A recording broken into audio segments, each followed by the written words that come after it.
Ceramics is anything that's made out of clay and then fired real hot. I should know. I'm Dr. Clay McPotter. Let me start by telling you that 100% of ceramics starts with clay. There's two main ways of making things in ceramics. Those two things are hand building and throwing. Now let's start with hand building. Hand building is a category for a lot of different things, like this yellow band here.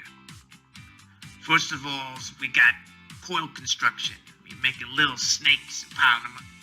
Next off, we got slab building, which is basically rolling out walls of clay and stacking.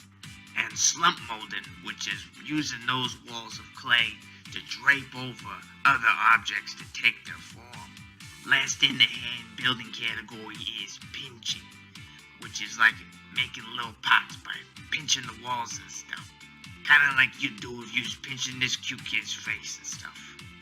Now I bet you're wondering what the second type of building is. The second type of building is what we call throwing, like this dog here. He's got clay on the wheel and he's pinching it as it spins around. Throwing is pretty cool because you start with a block of clay and before you know it, you're building your walls up and you're starting to make a vessel of your choice. You can make all kinds of cool stuff like these squat vessels right here.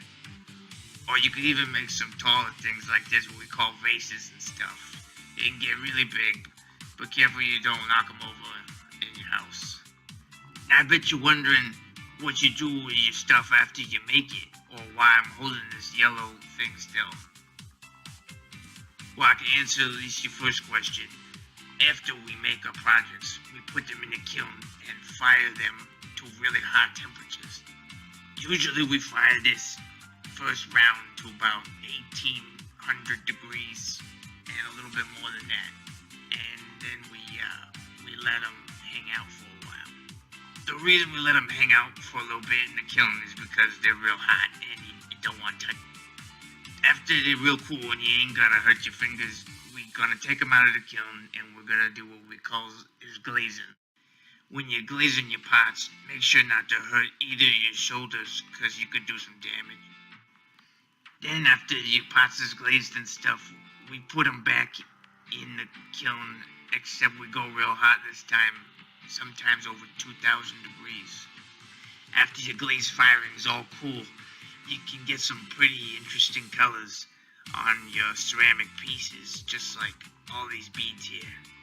That's about it for the ceramic process. Now make sure when you're all through that you do some stretches because you might need to limber up. Lastly, 100% of experts say that ceramics is real good. If you need any more proof, then visit my website.